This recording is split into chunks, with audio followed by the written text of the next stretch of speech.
अस्सलाम वालेकुम बच्चों।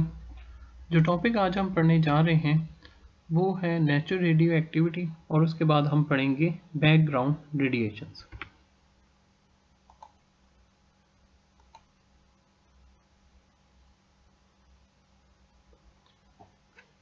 रेडियो एक्टिविटी के बारे में जो हमें सबसे पहली मालूमात मिलती है वो मिलती है हेनरी बैकरल से। हेनरी बैकरल ने एक्सीडेंटली डिस्कवर किया कि जब उन्होंने यूरेनियम साल्ट को फोटोग्राफिक प्लेट के अंदर रखा तो उन्होंने जो है वो उन्हें पता चला कि यूरेनियम साल्ट ने फोटोग्राफिक प्लेट को अफेक्ट कर दिया है। उन्होंने शुरू में ये समझा कि शायद ये जो यूरेनियम साल्ट है ये धूप से रेडिएशंस को एब्जॉर्ब करता है और उन रेडिएशंस को फोटोग्राफिक प्लेट पे मुंतकिल कर देता है। जब इस एक्सपेरिमेंट का प्रूफ वो डेमोस्ट्रेट करना चाह रहे थे तो उस दिन धूप ही ना पड़ी, लेकिन फिर भी उन्होंने देखा कि यूरेनियम साल्ट ने फोटोग्राफिक प्लेट को अफेक्ट कर दिया है। इससे उन्हें अंदाज़ा हुआ कि जो कुछ हो रहा है फोटोग्राफिक प्लेट पे यूरेनियम साल्ट की वजह से वो धूप की वजह से नहीं है, बल्कि इसके अंदर साल्ट के अंदर ही कोई ऐसी एबिलिटी है जिसकी वजह से वो फोटोग्राफिक प्लेट को अफेक्ट कर रहा है। फिर उन्होंने ये भी ऑब्ज़र्व किया कि इसके अंदर एबिलिटी है कि वो इन रेडिएशंस के अंदर कि वो गैस को आयोनाइज कर दिया।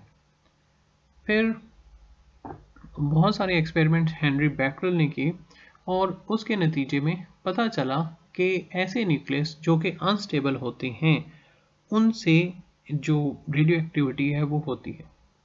अब अनस्टेबल न्यूक्लियस क्या होता है ये हम आगे डिस्कस करेंगे। हेनरी बैकरल के अलावा कुछ और भी साइंटिस्ट थे जिन्होंने रेडियो एक्टिविटी पर खातर हुआ काम किया और उनमें नाम आता है मैरी और पैरी क्यूरी। इन दोनों ने मिलकर रेडिएशंस पे काफ़ी काम किया और दो नई एलिमेंट्स भी डिस्कवर की जिनका नाम जो है उन्होंने अपने मुल्क पोलैंड पे पोलोनियम रखा और गाल्वन रेडिएशंस के नाम पे रेडियम रखा। इसी तरह इस प्रोसेस को ये जो emission of radiation by some elements हैं इसको मैरी क्यूरी ने नेचुरल रेडियो एक्टिविटी का नाम दिया।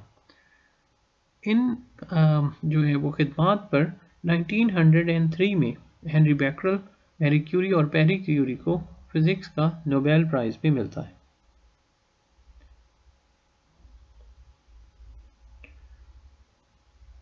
और इसमें जो आधा हिस्सा है वो मिलता है हेनरी बैकरल को, जबकि बाकी आधा हिस्सा जो है वो तकसीम हो जाता है मैरी और पैरी क्यूरी के दरमियान।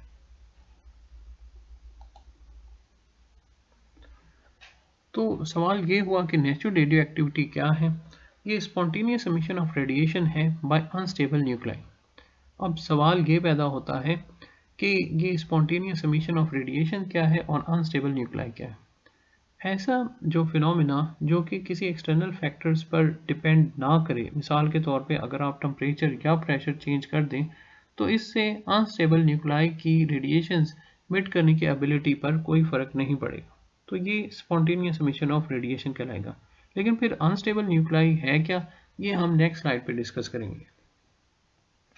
तो बच्चों वो एलिमेंट्स जो कि ये रेडिएशंस को एमिट करती हैं वो रेडियो एक्टिव एलिमेंट्स कहलाती हैं।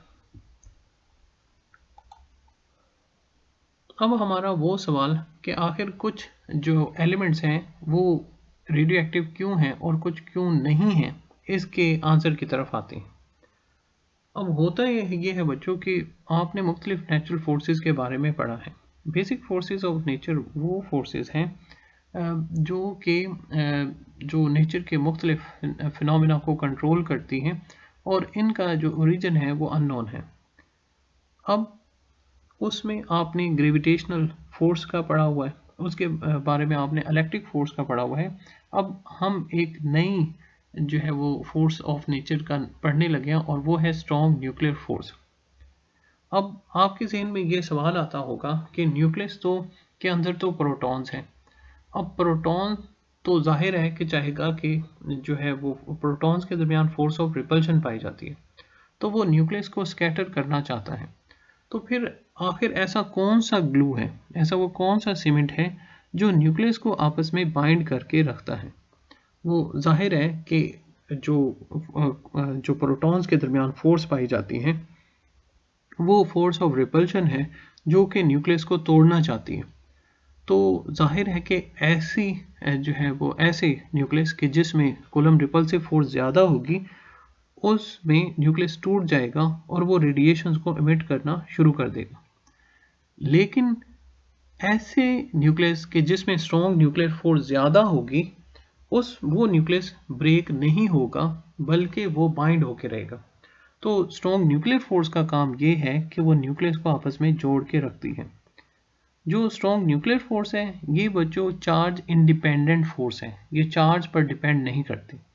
इसका मतलब ये हुआ कि थोड़े डिस्टेंस पर शॉर्ट रेंज के अंदर एक प्रोटॉन प्रोटॉन को अट्रैक्ट भी करता है, एक प्रोटॉन न्यूट्रॉन को भी अट्रैक्ट करता है, एक न्यूट्रॉन न्यूट्रॉन को भी अट्रैक्ट करता है और न्यूट्रॉन प्रोटॉन को भी अट्रैक्ट करता है।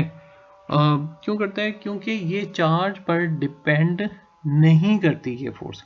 हाँ, ये है कि ये शॉर्ट रेंज है। इसका मतलब ये हुआ कि जब दो प्रोटॉन्स बहुत ही एक दूसरे के करीब पड़े होंगे, तो वहाँ पर स्ट्रॉन्ग न्यूक्लियर फोर्स ज़्यादा होगी, जैसे कि आपको फिगर ए में नज़र आ रहा है, और उसके दरमियान कूलम्ब रिपल्सिव फोर्स कंपैरेटिवली कम होगी। लेकिन अगर ये ज़्यादा डिस्टेंस पर हैं, तो क्योंकि strong nuclear force comparatively weak है, इस वजह से ये एक शॉर्ट रेंज फोर्स है, तो स्ट्रॉन्ग न्यूक्लियर फोर्स बहुत ही कम हो जाएगी, ना होने के बराबर बन जाएगी। जबकि इलेक्ट्रिक फोर्स अगरचे डिस्टेंस के स्केयर के इन्वर्सली प्रोपोर्शनल है, लेकिन उसकी जो न्यूक्लियस के अंदर उसकी वैल्यू पे कोई ख़ास फ़र्क नहीं पड़ेगा।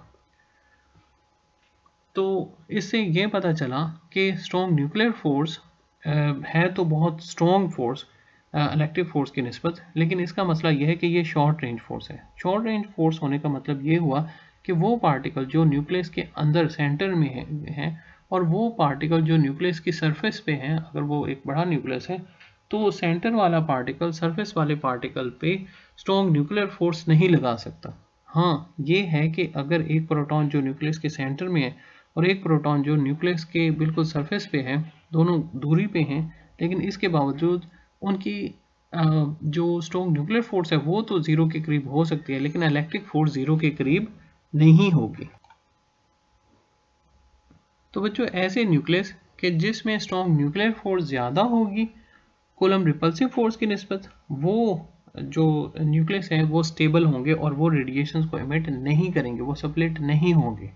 लेकिन ऐसे न्यूक्लियस के जिसमें इलेक्ट्रिक फोर्स ज़्यादा होगी, कूलम्ब रिपल्सिव फोर्स ज़्यादा होगी as compare to strong nuclear force, वो न्यूक्लियस स्प्लिट हो जाएगा due to repulsion of the protons, और जब वो स्प्लिट हो जाएगा तो वो रेडिएशंस को एमिट करना शुरू कर देगा और उसे हम अनस्टेबल न्यूक्लाइड कहेंगे।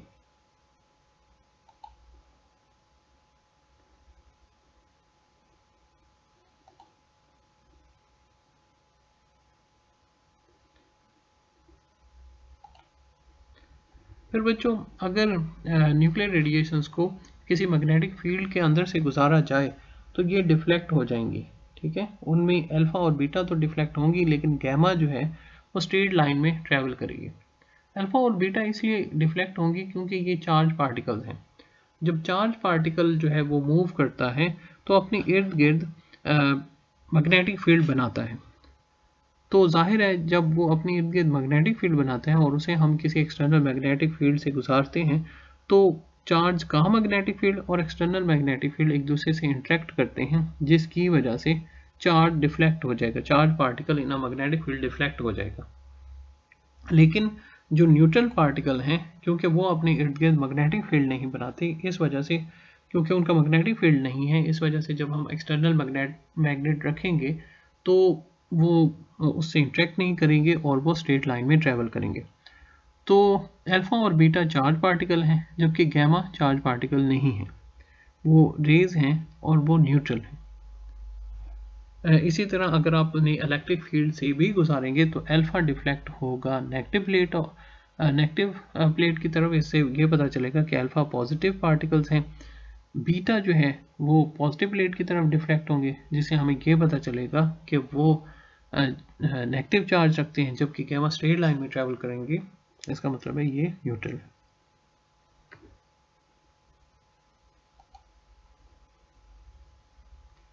अब हम बात करते हैं बैकग्राउंड रेडिएशंस की। बैकग्राउंड रेडिएशंस बच्चों, हमें जो रेडिएशंस मिलती हैं हम सूरज से, वो मेन सोर्स है, लेकिन अर्थ पर और भी बहुत सारी ऐसी चीज़ें हैं जिनकी वजह से हमें रेडिएशंस मिलती हैं। उनमें रॉक्स हैं, सॉइल है, वाटर है, एयर है, हर जगह traces of radio active elements हैं और इनसे हमें रेडिएशंस मिलती हैं। लेकिन इनमें ख़तरनाक बात नहीं होती और उसकी वजह ये है क्योंकि उनका रेडिएशन का लेवल इतना नहीं होता कि वो हमारी स्किन के एटम को आयोनाइज कर सके। सिर्फ हमारी स्किन के लिए उस वक्त खतरनाक होगा जब इन पार्टिकल्स के अंदर, इन रेडिएशंस के अंदर इतनी एनर्जी हो कि हमारी स्किन के एटम को आयोनाइज कर सके, तो फिर डेंजरस है।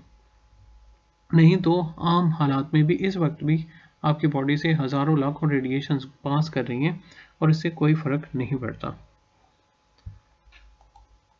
नेक्स्ट बच्चों, कॉस्मिक रेडिएशंस हैं। कॉस्मिक रेडिएशंस में होता यह है कि जो हमारी अर्थ है और इस पे रहने वाली जो ज़िंदा चीज़ें हैं या जो भी हैं, उन पे वो रेडिएशंस को आउटर स्पेस से रिसीव कर रही हैं और इन जो radiations from the outer space है इन्हें ही कॉस्मिक रेडिएशंस कहा जाता है।